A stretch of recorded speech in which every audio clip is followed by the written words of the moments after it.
बिस्मिल्लाहिर्रहमानिर्रहीम। स्टूडेंट्स, आज हम अपने चैप्टर नंबर 16 का टॉपिक स्टार्ट करेंगे यूरिया। यूरिया एक बहुत ही जो है वो आम और एक बड़ी मशहूर सी खाद है जो कि इस्तेमाल की जाती है फसलों में उनकी ज़रख़ेज़ी को बढ़ाने के लिए। तो यूरिया जो है खादों का इस्तेमाल जो है कुछ सालों से, बल्कि कुछ 100 सालों से खादों का इस्तेमाल ज़्यादा हो रहा है, क्योंकि जो दुनिया की पॉपुलेशन है वो बढ़ती जा रही है और पॉपुलेशन बढ़ने की वजह से जो फ़ूड की डिमांड है वो बढ़ रही है। तो इस वजह से खादें ज़्यादा तादाद में इस्तेमाल की जाती हैं ताकि जो क्रॉप्स हैं उनकी प्रोडक्शन ज़्यादा हो जाए और ताकि जो फ़ूड की डिमांड है उसको मीट किया जा सके। अब फर्टिलाइज़र जो है वो ऑलरेडी हमने लास्ट टाइम आपने एक टॉपिक किया था जिसमें आपने फर्टिलाइज़र्स की जो है वो टाइप्स पढ़ी थी। नेचुरल फर्टिलाइज़र्स हैं, सिंथेटिक फर्टिलाइज़र्स हैं। नेचुरल फर्टिलाइज़र जो है वो नेचुरली, जैसे कि मैन्योर्स है और एनिमल और ह्यूमन वेस्ट जो है वो नेचुरल फर्टिलाइज़र में आ जाता है। इसके अलावा सिंथेटिक फर्टिलाइज़र्स वो हैं जिनको कि केमिकली हम लेबॉरेटरीज़ के अंदर या इंडस्ट्रीज़ में सिंथेसाइज़ कर सकते हैं। तो इसमें जो है वो फर्टिलाइज़र्स में जो इम्पोर्टेंट कंपोनेंट्स हैं, जो इम्पोर्टेंट एलिमेंट्स हैं जो कि प्लांट्स को चाहिए होते हैं उनकी प्रॉपर ग्रोथ के लिए, वो है नाइट्रोजन है, फ़ॉस्फ़ोरस है, पोटेशियम है। तो जो फर्टिलाइज़र्स बनाए जाते हैं वो इन्हीं चीज़ों को मद्देनज़र रखते हुए बनाए जाते हैं कि उसमें से हमें नाइट्रोजन अच्छी अमाउंट में मिल जाए पौधों को। इसके अलावा पौधों को जो है वो पोटेशियम और फ़ॉस्फ़ोरस जो है वो अच्छी अमाउंट में मिल जाए ताकि उनकी जो है वो ग्रोथ वो प्रॉपर्ली हो सके। उनके जो न्यूट्रिएंट्स हैं वो असल में फर्टिलाइज़र्स का मकसद ये होता है कि वो न्यूट्रिएंट कंटेंट को पूरा करते हैं। जो भी क्रॉप्स को प्लांट्स को ग्रोथ के लिए जो न्यूट्रिएंट्स चाहिए होते हैं वो न्यूट्रिएंट कंटेंट्स को पूरा कर देते हैं। इस तरह से पौधों की ग्रोथ प्रॉपर्ली होना शुरू हो जाती है और पौधों की जो है वो प्रोडक्शन थोड़ी स्पीड अप हो जाती है। ठीक है, अब यूरिया जो है ये भी एक सिंथेटिक फर्टिलाइज़र्स में आता है।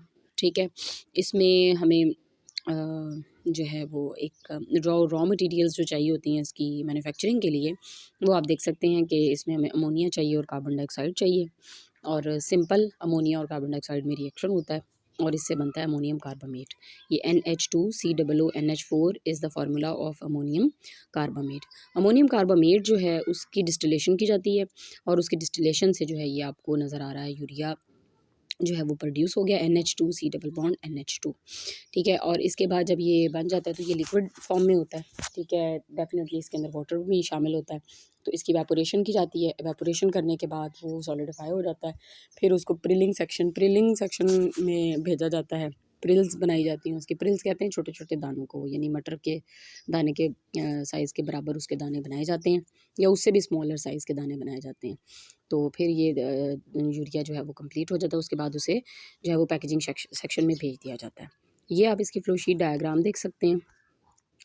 फ्लो शीट डायग्राम में जो है वो आप ये देखें कि स्टेप वाइज जो है वो इसको दिखाया गया है। आप देखें कि सबसे पहले जो है वो रिएक्शन चैम्बर में वो इंट्रोड्यूस कर रहे हैं अमोनिया और कार्बन डाइऑक्साइड। रिएक्शन चैम्बर में इनका रिएक्शन होगा। ठीक है, उसके बाद इसमें से डेफिनेटली जो है वो अमोनियम कार्बामेट जो है वो आज आगे चला जाएगा डिस्टिलेशन चैम्बर में। डिस्टिलेशन यूनिट जो है इसमें अमोनियम कार्बामेट का जो लिक्विड सोल्यूशन है उसकी डिस्टिलेशन होती है, उसकी इवेपोरेशन की जाती, सॉरी उसकी डेफिनेटली उसकी जो है वो डिस्टिलेशन की जाती है। और उसके बाद डिस्टिलेशन के बाद जो है वो उसको इवेपोरेट करवाया जाता है। उसमें से डेफिनेटली वाटर को इवेपोरेट करवाया जाता है ताकि उसमें हमें जो है वो यूरिया अच्छी अमाउंट में मिल जाए। देन इवेपोरेटर से फिर उसे ग्रैन्युलेटर में डाला जाता है जहाँ पे उसकी प्रिल्स बनाई जाती हैं, यानी उसके दाने बनाए जाते हैं, दानेदार यूरिया बनाया जाता है। और ग्रैन्युलेटर के बाद जब उसकी प्रिल्स अच्छी तरीके से बन जाती हैं तो फिर उसे स्टोरेज में भेज दिया जाता है या उसे जो है वो इवेपोरेशन से उसमें पैकेजिंग सेक्शन में भेज दिया जाता है। इवेपोरेटर में हम हॉट एयर इंट्रोड्यूस करते हैं ताकि उसमें से जल्दी पानी इवेपोरेट हो जाए, और जो स्टीम है ये डिस्टिलेशन यूनिट में करते हैं ताकि स्टीम के इन्फ्लुएंस में जो है उसकी डिस्टिलेशन हो सके। अब डिस्टिलेशन एक बड़ा इंपॉर्टेंट इसका प्रोसेस है, इसका बड़ा इंपॉर्टेंट स्टेप है। क्यों? क्योंकि इसके अंदर जो अनरिएक्टेड अमोनिया है, कार्बन डाइऑक्साइड और वाटर है, वो वापस उसको वहीं से डिस्टिलेशन के बाद उसमें से अमोनियम कार्बोनेट सेपरेट कर लेते हैं और जो ये चीज़ें होती हैं जो कि अनरिएक्टेड फॉर्म में होती हैं वो वापस रिएक्शन चैम्बर के अंदर भेज दी जाती हैं। सो इस तरह से अमोनिया जो है वो यूरिया जो है वो मैन्युफैक्चर किया जाता है। यहाँ पे इन्होंने इस टेबल में कुछ इंपॉर्टेंट फर्टिलाइजर्स दिए हैं, सिंथेटिक फर्टिलाइजर्स, और उनके फार्मूला दिए हुए हैं, उनके मोलर मास और उसमें परसेंटेज ऑफ नाइट्रोजन दी हुई है। अमोनियम सल्फेट है, इसका फार्मूला है NH4 twice SO4, molar mass 132 है और इसके अंदर नाइट्रोजन की परसेंटेज 21.2 है, अमोनियम नाइट्रेट है NH4NO3 और इसका मोलर मास 80 है और इसकी परसेंटेज ऑफ नाइट्रोजन 35 है।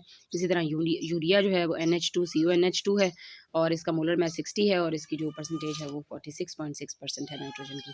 तो आप जो है वो इसमें परसेंटेजेस ऑफ नाइट्रोजन को याद कर लेंगे ताकि पेपर में अगर ये आपको आती है तो आपको MCQs में ये आ सकती है, तो वो उसको आप अच्छे तरीके से